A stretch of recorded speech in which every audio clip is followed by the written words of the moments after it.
बिस्मिल्लाहिर्रहमानिर्रहीम अस्सलाम वालेकुम। उम्मीद है कि आप सब खैरियत से होंगे। तो अल्हम्दुलिल्लाह मेरे देखने वाले जहाँ भी रहें अल्लाह पाक के हिफ्ज़ व अमान में रहें। तो आज मैं जो है ना एक ऐसी फैमिली के पास मौजूद हूँ जो कि इंतहाई तौर पे परेशान है। माँ जी बैठी है जो कि बेवा है, उनका गुजारा बहुत ज़्यादा मुश्किल से हो रहा है। तो मैं इनके पास आया हूँ, उन्होंने मुझे बुलाया है कि हम जो है ना बहुत ज़्यादा परेशान है, हमारी बेटी की शादी है, तो हमारे पास जहेज़ वगैरह कुछ भी नहीं है, तो हम उसे कैसे रुखसत करेंगे। उनका एक बेटा है जिनका दिमागी मसला है, उनका हालात बहुत ज़्यादा मुश्किल है, पता नहीं उनका गुजारा कैसे हो रहा है।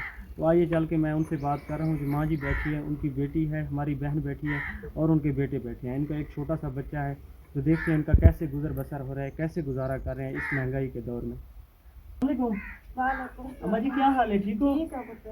अभिया सिया ठीक है? हाँ जी ठीक है। किवें गुजारा होਣ ਡਿਆ ਤੁਹਾਡਾ? गुजारा पुत्र नहीं होन दिया साडा, असि गरीब बंदे हैं। घर वाला मेरा बहुत हो गया दुबई। ਬੱਚੇ ਆ ਮੇਰੇ ਛੋਟਾ ਜਿਹਾ ਇੱਕ ਬੱਚਾ ਉਹਦਾ ਦਿਮਾਗ ਦਾ ਮਸਲਾ ਬਣਿਆ ਹੋਇਆ। ਉਹਨੂੰ ਪੈਸੇ ਦਾ ਪਤਾ ਨਹੀਂ ਲੱਗਦਾ। ਇਹੋ ਮੁੰਡਾ? ਹਾਂਜੀ ਇਹ ਮੁੰਡਾ ਹੈ। ਇਹਨੂੰ ਨਹੀਂ ਪਤਾ ਲੱਗਦਾ ਕਿੰਨੇ ਪੈਸੇ ਦੇਣੇ ਆ? ਨਹੀਂ ਇਹਨੂੰ ਨਹੀਂ ਪਤਾ ਲੱਗਦਾ ਵੀ ਕਿੰਨੇ ਦਿੱਤੇ ਆ ਕਿੰਨੇ ਮੈਂ ਵਰਤਣੇ ਆ। ਅੱਛਾ। ਕੋਈ ਲੋਕ ਫਿਰ ਦਿੰਦਾ ਵੀ ਨਹੀਂਗਾ, ਕੰਮ ਕਰਦਾ ਫਿਰ ਕੋਈ ਦਿੰਦਾ ਵੀ ਕੋਈ ਨਹੀਂਗਾ। भाई मैं है बेवा, पैसे नहीं देते हैं कोई भी। मैं अपनी बच्ची की शादी करनी है, साढ़े कोल कोई फार कोई नहीं है। चलो कोई फार हो ਤੁਹਾਡੇ ਕੋਲ ਹੋ ਸਕੇ ਤੇ ਤੁਸੀਂ ਸਾਡੀ ਮਦਦ ਕਰੋ। ਤੁਹਾਡਾ ਗੁਜ਼ਾਰਾ ਕਿਵੇਂ ਹੋਣ ਡਿਆ ਹੈ? ਗੁਜ਼ਾਰਾ ਬਸ ਇਦਾਂ ਹੀ ਆ ਵੀ ਤੇਰੇ ਮੇਰੇ ਵੱਲ ਦੇ ਜਾਂਦੇ ਆ ਤੇ ਗੁਜ਼ਾਰਾ ਕਰਨ ਡਏ ਆ ਅਸੀਂ। ਗਰੀਬ ਬੰਦੇ ਬਹੁਤ ਆ ਅਸੀਂ। ਬੱਚੇ ਜਿਹੜੇ ਨਹੀਂ ਮਸਲਾ ਹੀ ਬਹੁਤ ਬਣਿਆ ਹੋਇਆ ਸਾਡਾ। तो माँ जी आपके शौहर को कितना अर्सा हो गया फौत हो गया? 10 साल हो गए हैं। अच्छा 10 साल के बाद हाँ 10 जी। साल उनको फौत हो गए हाँ हैं, जी। तो आप गुजारा कैसे कर रही हैं? गुजारा कैसे कर रहे हैं, बस तू है कोई दे जाते हैं थोड़ा बहुत। बस रोजे रखते रहे हैं, साढ़े को कोई शय नहीं सी। बच्चे औखे हो के रोजे रखते रहे हैं। बस भैन भरा थोड़ा बहुत दे के जाते थे ते अपना तोड़ा तोड़ी रखते थे। नहीं तो कोई नहीं आ बच्ची का शादी करनी है ते साढ़े को कोई शय नहीं गी। जे तुसी कोई मदद कर सकते तो करो। ਬੱਚੇ ਹੈ ਮੇਰੇ ਨਿੱਕੇ ਨਿੱਕੇ, ਬੱਚਾ ਹੈ ਇਹਦਾ ਦਿਮਾਗ ਦਾ ਮਸਲਾ ਬਣਿਆ ਹੋਇਆ। ਇਹਨੂੰ ਪਤਾ ਨਹੀਂ ਲੱਗਦਾ ਵੀ ਪੈਸੇ ਕੋਈ ਦਿੰਦਾ ਹੈ ਜਾਂ ਨਹੀਂ ਦਿੰਦਾ, ਬਸ ਕੋਈ ਸਮਝ ਨਹੀਂ ਆ ਰਹੀ ਮੈਨੂੰ। ਮੈਂ ਬੇਵਾ ਹਾਂ, ਚਲੋ ਕੁਛ ਨਾ ਕੁਛ ਤਾਂ ਕਰੋ, ਸਾਡੇ ਨਾਲ ਮਦਦ ਕਰੋ ਕੁਛ, ਤੁਹਾਡੀ ਬੜੀ ਮਿਹਰਬਾਨੀ ਹੋਵੇਗੀ। ਤੇ ਅਸੀਂ ਐਸੇ ਕਮਰੇ ਦੇ ਵਿੱਚ ਰਹਿੰਦੇ ਹਾਂ, 2 ਮੰਜੀਆਂ ਸਾਰੀਆਂ ਸਾਡੀਆਂ ਬੱਚਿਆਂ ਦੇ ਨਾਲ ਮੈਂ ਇੱਥੇ ਗੁਜ਼ਾਰਾ ਕਰਦੇ ਹਾਂ। ਚਲੋ ਕੁਛ ਨਾ ਕੁਛ ਮਦਦ ਕਰੋ ਸਾਡੀ, गरीब बंदे हैं।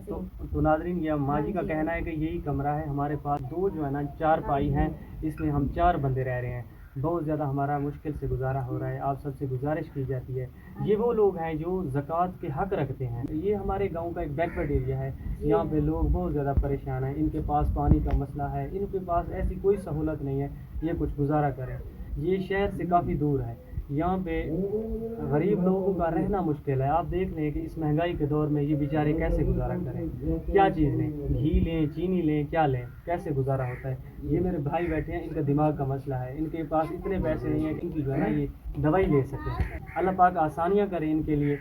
तो इन मेरी बहन की शादी है, इनके पास इतना भी कुछ नहीं है कि ये उनको बआसानी रुखसत कर सकें। परेशान जो फैमिलीज़ होती हैं तो उनको मैं लेके उनकी वीडियो बनाता हूँ। तो आप लोगों को, इसलिए मेरे वीडियो बनाने का मकसद यही होता है कि ये गरीब लोगों की आवाज़ आप तक पहुँच सके। रिज़्क़ देने वाली ज़ात अल्लाह पाक की है, मैं सिर्फ इनके लिए वसीला बन सकता हूँ। अगर मेरी बहन या भाई कोई मेरी इन बहन की मदद करना चाहे तो आपको इनका अजर देगा। ये माँ जी का एक कमरा है, इनके पास छत बनाने के लिए पैसे नहीं है, इनका वाटर पंप भी नहीं है। ये देखें, ये इनका वाटर पंप टूटा हुआ है, मैं आपको दिखा सकता हूँ। ये इनका वाटर पंप। आप सबसे गुजारिश है अगर आप थोड़ी इनकी हेल्प कर देंगे तो अल्लाह पाक आपको इनका अजर देगा। इधर ही माँ जी का कमरा था, वो जो है ना बारिश की वजह से गिर गया था। तो इस माँ जी ने ये इतना तक तो लंटर तक तो बनवा लिया है। ये इनका जो दरवाज़ा लगा हुआ है आप देख सकते हैं, लकड़ी का दरवाज़ा है, ये बिल्कुल टूटा हुआ है। इनके पास इतने भी पैसे नहीं हैं कि ये इनकी छत बनवा सकें। तो ये बेचारी बहुत ज़्यादा परेशान है। अल्लाह आपको जज़ाए खैर अदा करे। अगर आप इनकी थोड़ी हेल्प करेंगे ना, अल्लाह पाक बहुत ज़्यादा खुश होते हैं। ये गरीब लोग हैं, इनकी कोई ख्वाहिशात नहीं होती, इसके लिए 2 वक्त का खाना लाजम होता है। अगर अल्लाह पाक आपको इनका अजर देगा, इनके लिए अब आप जो है ना कुछ करेंगे। तो कमरे की छत नहीं पाई? नहीं पैसे है नहीं पुत्र, पैसे होंगे तो चलो कोई छत लै लेंदे कोई पा लेंदे। असि तो लैंटर ते ही मसी गया है, साडे कोल ते इट्टां भी नहीं लै सके असि। अच्छा, तो पैसे होंगे चलो पा लेंदे छत। कोई कच्चे छोटे कमरे ਦੇ ਵਿੱਚ ਰਹਿ ਰਹੇ ਹੋ ਤੁਸੀਂ? हाँ जी, वो छोटा जिहा कमरा है, बस ਉਹਦੇ ਵਿੱਚ 2 ਮੰਜੀਆਂ ਹੁੰਦੀਆਂ ਹੈ, ਉਹਦੇ ਵਿੱਚ ਹੀ ਬਸ ਗੁਜ਼ਾਰਾ ਕਰਦੇ ਆ ਅਸੀਂ। ਗਰੀਬ ਬੰਦੇ ਆ, ਨਹੀਂ ਲਿਆ ਜਾਂਦਾ, ਬਹੁਤ ਗਰੀਬ ਬੰਦੇ ਆ ਅਸੀਂ। ਤੇ ਰਾਸ਼ਨ ਰੋਸ਼ਨ ਦਾ ਕੀ ਕਰਦੇ ਹੋ ਤੁਸੀਂ? ਰਾਸ਼ਨ ਦਾ ਇਦਾਂ ਹੀ ਆ, ਬਸ ਕੋਈ ਦੇ ਜਾਂਦਾ ਥੋੜਾ ਬਹੁਤ ਤੇ ਆਪਣਾ ਗੁਜ਼ਾਰਾ ਕਰਦੇ ਆ, ਇਹ ਗੁਜ਼ਾਰਾ ਕਰਦੇ ਆ, ਬਹੁਤ ਗਰੀਬ ਬੰਦੇ ਆ ਅਸੀਂ। ਅਸੀਂ ਬਿਮਾਰ ਰਹਿੰਦੀ ਆ, ਮੈਂ ਵੀ ਬਿਮਾਰ ਹੀ ਰਹਿੰਦੀ ਆ, ਬਸ ਦਵਾਈਆਂ ਦੇ ਪੈਸੇ ਵੀ ਨਹੀਂ ਮਿਲਦੇ ਵੀ ਚਲੋ ਬੰਦਾ ਦਵਾਈ ਲੈ ਲਵੇ, ਬਹੁਤ ਹੀ ਹਾਲਾਤ ਖਰਾਬ ਹੋ ਜਾਂਦੀ ਹੈ। ਮਦਦ ਕਰਦੇ ਹੋ, ਅਸੀਂ ਗਰੀਬ ਬੰਦੇ ਆ, ਮੈਂ ਬਹੁਤ ਗਰੀਬ ਆ, ਕੋਈ ਮਦਦ ਕਰੋ, ਮੈਂ ਬਿਮਾਰ ਵੀ ਰਹਿੰਦੀ ਆ, ਪੈਸੇ ਹੈ ਕੋਈ ਨਹੀਂ ਜਿਹੜੀ ਬੰਦਾ ਦਵਾਈ ਲੈ ਲਵੇ। ਛੱਤ ਸਾਡੀ ਡਿੱਗ ਗਈ, ਨਿੱਕਾ ਜਿਹਾ ਕੋਠਾ ਹੈ ਉਹਦੇ ਵਿੱਚ, ਮਕਾਨ ਦੇ ਵਿੱਚ ਅਸੀਂ ਮੰਜੀਆਂ ਰੱਖੀਆਂ ਹੋਈਆਂ, ਬਹੁਤ ਗਰੀਬ ਬੰਦੇ, ਕੋਈ ਮਦਦ ਕਰੋ ਸਾਡੀ। ਦਿਮਾਗ ਦਾ ਮਸਲਾ ਹੈ, ਇੰਨੇ ਪੈਸੇ ਨਹੀਂ ਜਿਹੜੇ ਅਸੀਂ ਇਹਦੀ ਦਵਾਈ ਲੈ ਲਿਆ ਕਰਾਂ ਮੈਂ, ਚਲੋ ਕੋਈ ਨਾ ਕੁਛ ਮਦਦ ਕਰੋ ਤੁਸੀਂ, ਅੱਲਾ ਮੀਆਂ ਤੁਹਾਨੂੰ ਅਜ਼ਰ ਦੇਵੇਗਾ। ਵਾਸ਼ਰੂਮ ਵੀ ਹੈ ਨਹੀਂ ਸਾਡੇ, ਵਾਸ਼ਰੂਮ ਵੀ ਅਸੀਂ ਬਾਹਰ ਹਮਸਾਇਆਂ ਦੇ ਜਾਈਦਾ ਵਾ, ਵਾਸ਼ਰੂਮ ਸਾਡੀ ਹੈ ਕੋਈ ਨਹੀਂ, ਵਾਸ਼ਰੂਮ ਵੀ ਤੁਸੀਂ ਦੇ ਸਕਦੇ ਦੇਵੋ, ਗਰੀਬ ਬੰਦੇ ਹਾਂ ਅਸੀਂ, नहीं बना सके ऐसे।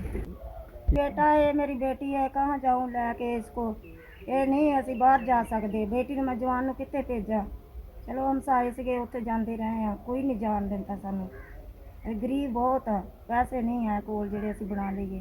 तो इन मेरी माँ जी का कहना है कि मेरी नौजवान बेटी है तो ये बगैर वाशरूम के कहाँ जाए, इनके घर में वाशरूम भी नहीं है, बहुत ज़्यादा तंग हालत में है। ये इनका कहना है कि हम जो बस्ती में किसी के घर जाते हैं वाशरूम के लिए, मना कर दिया है उन्होंने भी, वो कहते हैं कि हमारे घर आप ना आया करें वाशरूम के लिए, इतने पैसे नहीं हैं कि ये अपना वाशरूम बनवा सकें। मेरी वीडियो बनाने का मकसद यही होता है कि मैं जो है ना गरीब लोगों के लिए की आवाज़ उठाता हूँ, आप तक जो है ना पहुँच सके। अगर कोई इनकी मदद करना चाहे तो अल्लाह पाक आपको इनका अजर देगा। जज़ाकल्लाह।